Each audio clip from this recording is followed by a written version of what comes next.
ছাত্র শ্রমিক জনতার গণ অভ্যুত্থানের বর্ষপূর্তি উপলক্ষে গণতান্ত্রিক রাষ্ট্র পরিষদ আয়োজন করে আলোচনা সভা। সকালে রিপোর্টার্স ইউনিটিতে বাংলাদেশের গণতান্ত্রিক অভিযাত্রা শীর্ষক ওই আয়োজনে যোগ দেন জাতীয় ঐকমত্য কমিশনের সহসভাপতি অধ্যাপক আলী রিয়াজ সহ বিভিন্ন রাজনৈতিক দলের নেতারা।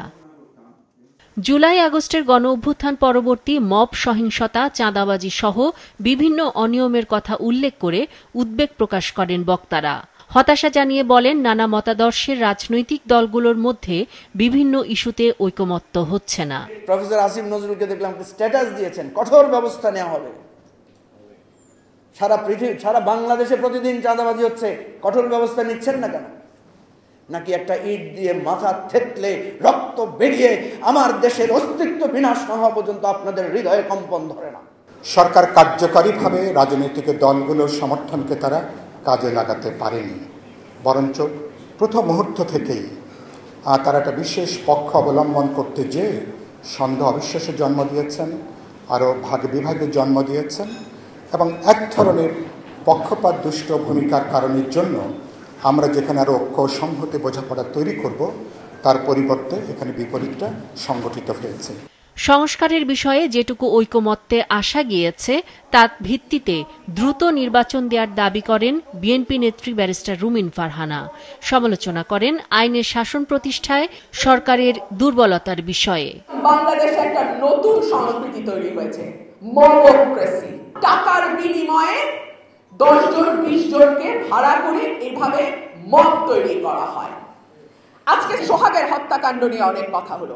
আমি যদি প্রশ্ন করি 100 মিটারের মধ্যে আনসার ক্যাম্প, আনসার কি করলো? আমি যদি প্রশ্ন করি পুলিশ কি করলো? আমি যদি প্রশ্ন করি ভিডিও না আসা পর্যন্ত সরকার কি করলো? They have to answer it. চেয়ারে বসে থাকতে ভালো লাগে, এটা আমরাও বুঝি, কিন্তু চেয়ারের মজা যদি নিতে হয়, চেয়ারের দায়িত্ব নিতে হবে। জুলাই অভ্যুত্থানের চেতনাকে অনেক ক্ষেত্রেই ঠিকভাবে কাজে লাগানো যাচ্ছে না বলে দায় স্বীকার করে নেন প্রধান উপদেষ্টার বিশেষ সহকারী। 1 বছরে আমাদের সরকারের বাইরে যারা আছেন, আমাদের সবার ঠিক কি ভূমিকায় অবতীর্ণ হওয়া দরকার ছিল বা কোন কাজগুলোকে আমাদের অগ্রাধিকার দেবার প্রয়োজন ছিল, সেক্ষেত্রে আমরা হয়তো ঠিকঠাক এগুলো বাছাই করতে পারিনি এবং সেভাবে আমরা নিজেদেরকে অগ্রসর করতে পারিনি। না পারবার কারণে কিছু বিষয় দেখা যাচ্ছে যে অভ্যুত্থানের শক্তিসমূহের মধ্যেই পাল্টাপাল্টি। এই বর্ষপূর্তিতে এই অঙ্গীকারটা জরুরি যে রাজনৈতিক অরাজনৈতিক নির্বিশেষে নাগরিকেরা এই সরকারের উপর একটা অব্যাহত চাপ রাখবে, যে সরকার যেন অভ্যুত্থান বা বিপ্লবের যে মূল আকাঙ্ক্ষা সেটা ধারণ করে সত্যিকার গণতান্ত্রিক অভিযাত্রার দিকে দেশ এবং জাতিকে নিয়ে যায়।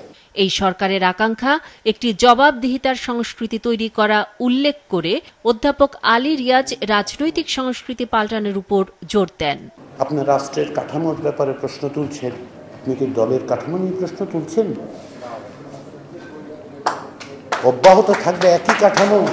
গণতান্ত্রিক রাষ্ট্র গঠনের এই যে কাঠামোগত দিকগুলো, যেগুলো মৌলিক কাঠামোর জায়গা, যেগুলো ব্যক্তির আকাঙ্ক্ষা সেটাকে নিয়ন্ত্রণ করবে, সেই জায়গায় আসেন আমরা কথা বলি, আলোচনা করি।